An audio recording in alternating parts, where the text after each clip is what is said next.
Hello, y'all, wherever you're at. My name is CJ Suitt. I'm the first poet laureate of Chapel Hill, North Carolina. Such a pleasure to be back here at West End Poetry Festival. I'm going to share a few pieces with you here. The first is from an at-home residency I did called Trust Your Struggle. It's called The Sphinx. There are 3 parts to it now. It's made up of questions, so every line in the poem is a question. Sphinx 2. Mr. Poet Laureate, I see you doing big things. Don't you love being an artist? So much easier than having a regular job. I like your poetry.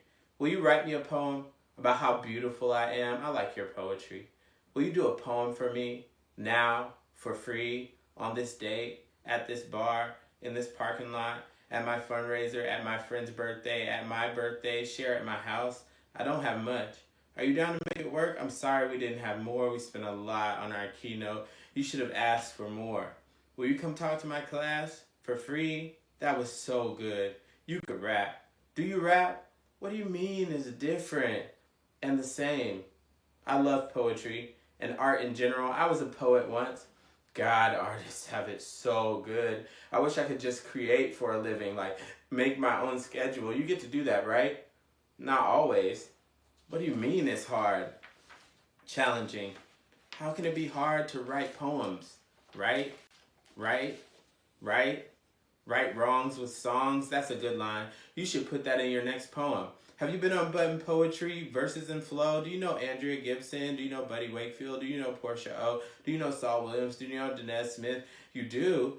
Do you know? Have you heard of? Have you heard of this program? Do you know about that fellowship? You'd be perfect for it. You should apply. You should apply. You should apply. You should apply yourself. What do you mean you're tired?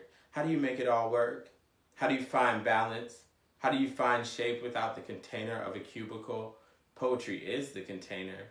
Expansive, emergent, but like how though? That sounds hard. I don't know if I could do that. If I could, I would though. I want to write like you one day, be like you one day, brave like you one day. My story is powerful. If I don't tell my story, someone else will. Okay, but for real though, how much you make off poetry? What do you mean it fluctuates? Still sounds cool. Have you ever been published, like not self-published? Can we publish your poem for free? Why are you so quiet, poet? Use your words. Speak, poet. Rap got your tongue. I bet you're always thinking of poems in that magical mind. Is this a bad time for a rhyme? I bet you get this all the...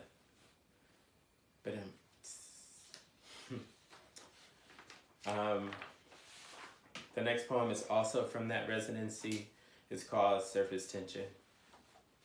Bridges cannot choose sides, must be grounded in at least 2 places, be wrought with the tension of being a firm foundation to suspend the movement and exchange of words and worlds.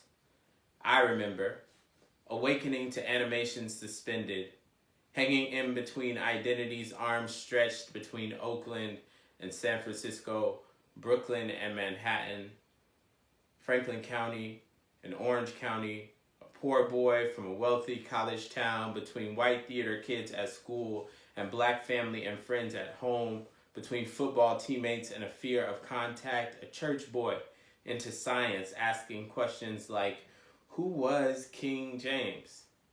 And if there is no God, how come my brain cells look like the universe, the iris, a nebula? I was so confused for so long, hands cramping from holding story, so tired of stretching to fill in blanks left intentionally by elders, peers, co-workers, like being on the outside, an inside joke. Then I realized that everyone is finding balance, moving through a world of contradictions, trying to make sense of senseless violence, a loud silence. It can be so easy to be in the space of one or the other, here or there, right or wrong. I push into the gray, a world beyond binary, knowing that I am multitudinal, a spirit having a human experience, so I hold. suspend interpersonal beliefs, find grounding in all the places my heart lands, so that I may be a firm pathway into an experience that you have never known.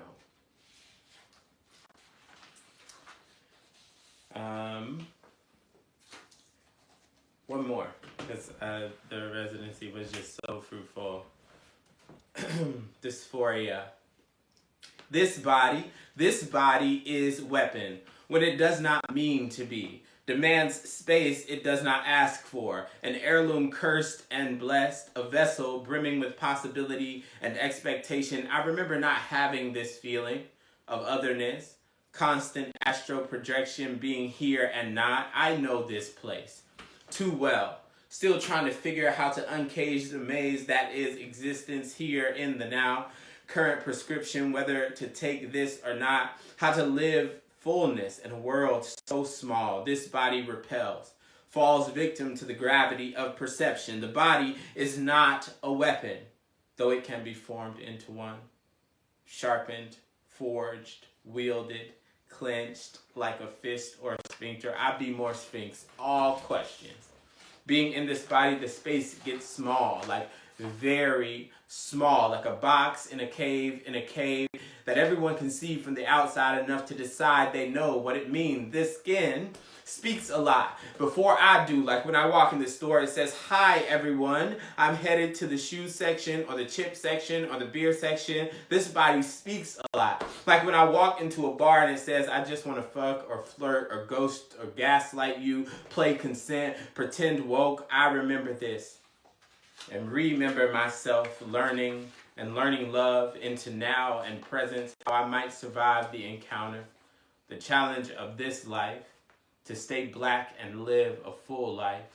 The staying is so much harder than the being. I'm asked to deny myself 3 times or more every day, to say that I am not what I know myself to be.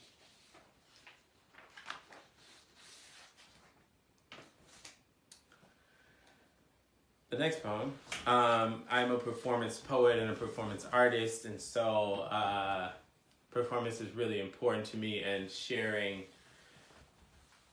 poetry with some feeling. You know, I'm born and raised in the Southern Pentecostal church, and so I feel like I went to church every Sunday, seeing preachers take a 2,000-year-old story, wrap it up in a metaphor, and give it back to people in a way that they could apply it to their daily lives. So that's just a little anecdote about where it comes from for me. But I'll share this next poem. That's just in me.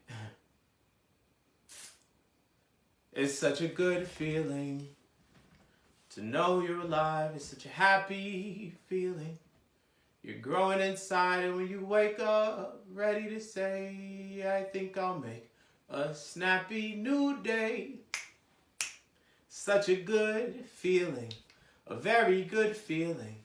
The feeling you know that I'll be back when the day is new. And I'll have more poems for you. And you'll have things you want to talk about, and I will too. Life knows me too well. From the minute I burst from her shell, I just yelled my first memory.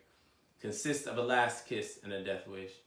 A fading photograph and a cracked concrete epitaph that reads, "When my outer is ugly, it's my heart that laughs last, patiently waiting with pen in grasp. I clutch the last bits of liquid sanity, ink, and pen a permanent self-fulfilling prophecy like laugh now, cry later, but I really wrote in reverse, cry now, laugh later, because when I am old, my feeble soul may need the medicine of laughter. When it's mind over matter of fact that I am more than just a bad joke put on a 1986 record, and my pen glides like a bald eagle with Parkinson's, it gets a little difficult to write in the silver lining in my art.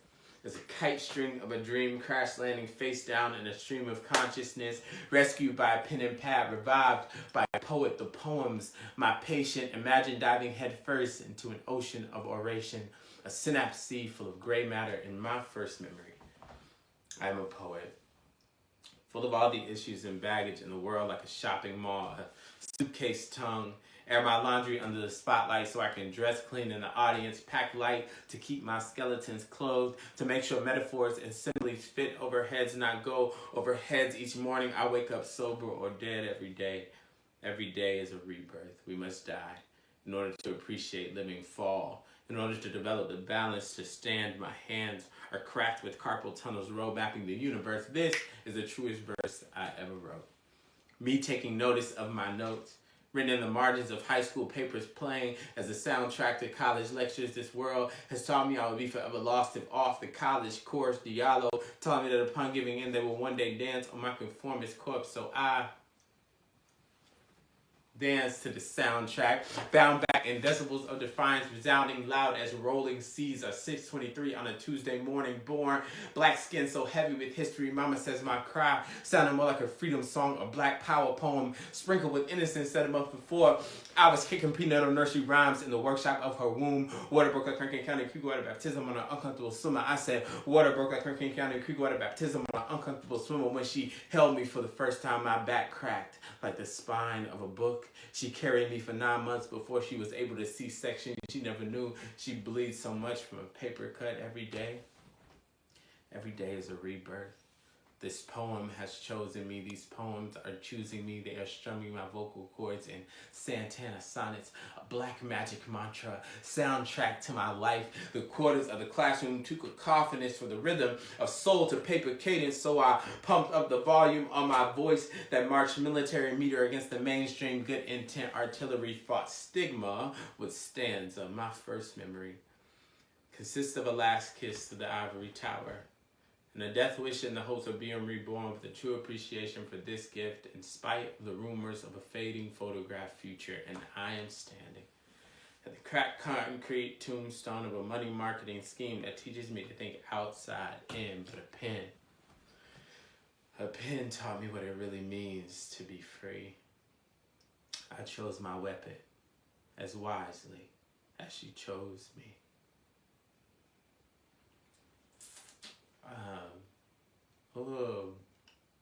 Poems, that one's,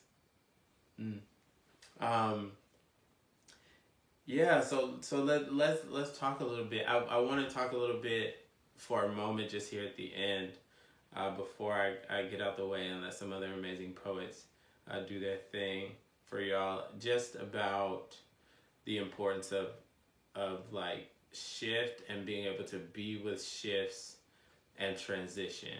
I'm a person in my life for whom my astrology, if you believe in that, you get down with that. My astrology means that I'm always going to be in a state of change and shifting. And so it is a thing that I've gotten used to, definitely with some help from my elders. My mama was good at supporting me in entering the unknown and really just trusting that things are going to be all right and things are going to work out. I grew up outside the rural buffer in Chapel Hill. Later went on to do work and still consider Oakland, California, in the Bay Area a second home. But growing up in Orange County, yeah, we didn't have much. We didn't have a whole lot. Not running water for many years, taking a bath in the tub in my living room when we were really young. Bologna sandwiches, Vienna sausages, like just making it. And I think in that time I learned to trust.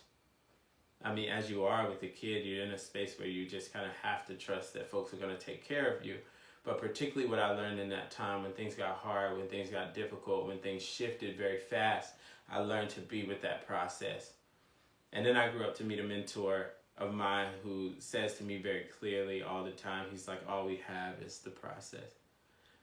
And we have to go through it to get to it. And so it's very, very important to me to embrace change and shifts and be willing to question and be with the questions that arise as I live this life on this planet. And in order to really just like make the most of it, and really be open to new opportunities and new spaces, new places, just super important to me to be able to be adaptive and emergent and show up in a space and have one plan and then be like, oh no, that's not what this space needs. It needs something different, and be able to meet and show up for that desire or that need in this space. I think particularly working with young people got a plan of their own most of the time. And it's just like very important as an adult now who works with young people to just always be willing to change up and be willing to like embrace that as a part of the process, and whatever needs to happen will happen, and have a tremendous trust for whatever needs to occur in a space it will, and not have to have a tensile nature, and really be able to stretch.